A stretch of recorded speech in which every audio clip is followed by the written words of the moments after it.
Hey, so this is a follow up for my previous episode on my video on skiers gamekeepers thumb. So today I'm going to talk about hand therapy after having skiers thumb or gamekeepers thumb injury.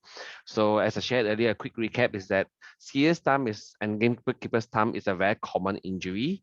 What happens is that the inner ligament of the thumb joint is overstretched, and what happens is that this causes the ligament to strain, and in many cases a rupture, which is a full disconnect from the of each of the ligament, right? This can cause pain, can cause instability, loss of strength.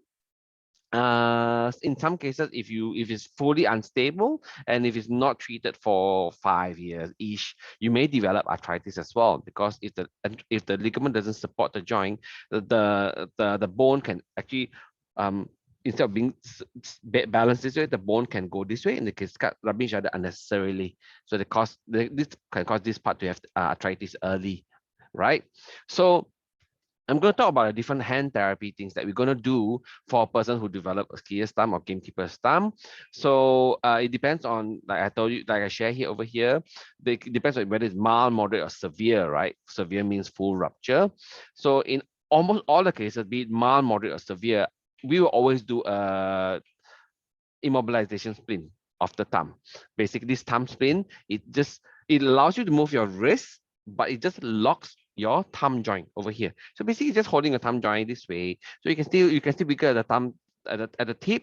You can still move your other fingers. You can still move your wrist, but it's just holding this thumb joint in place so that you don't tear it again, because it's very easy to re-injure your thumb joint because we use our thumb in everything we do.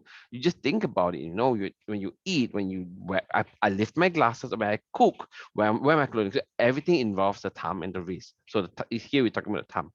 So say if you're let's say you are mild or moderate, and the doctor was saying, so what told you, or I would tell you, say that, hey, your ligaments intact. So what happening right now is that let's deal with the pain, let's deal with the swelling. Okay, I'll customize a wrist splint for you, the one that I explained just now, for you to wear for, let's say, around 4 weeks to 6 weeks first, without doing any therapy yet, just to let the ends of the fibers of the ligaments to start healing, is getting stuck together again.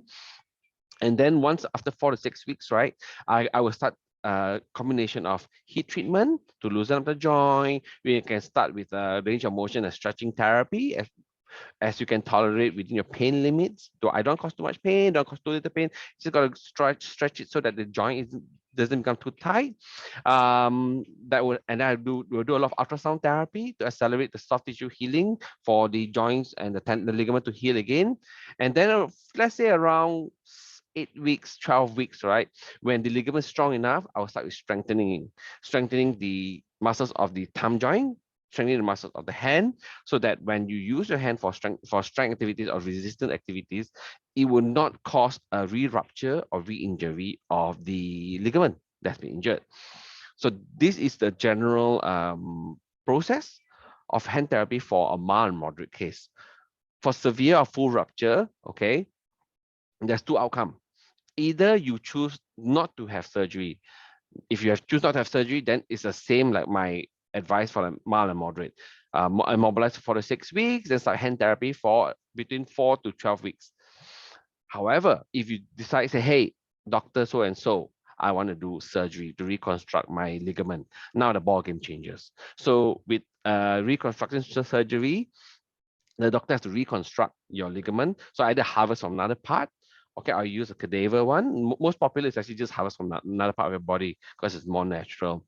Then with that, we will do a splint for you to wear. You're going to wear it for, let's say, 6 weeks every day, but you will start therapy from day one. You to start doing gentle gliding, gentle moving. We won't do too much, such that the wound will open. We won't do too much where the ligament will rupture. It's just to maintain the range of motion of the thumb of the other parts. You got a flexion, you got an extension, you got abduction, adduction. All the movement of the thumb can be pushed as much as possible, but without pain, without injury to the ligament.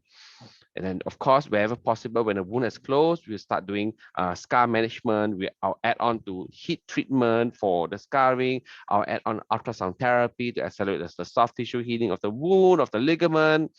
And then once it hits about 6 weeks, 8 weeks, is the same like the mild and moderate case, where we start strengthening, strengthening, you will strengthen your grip strength, your wrist strength, your hand grip strength, so that I can use your hand up to 95, 100% is normal again. Yeah, is it complex? Usually not complex. Usually it's quite easy. It's quite straightforward, in my opinion.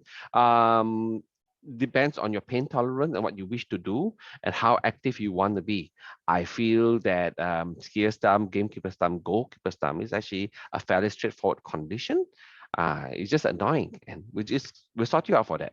So if you have any questions for me, just comment down below. I'll talk to you soon. You take care. See you. Bye.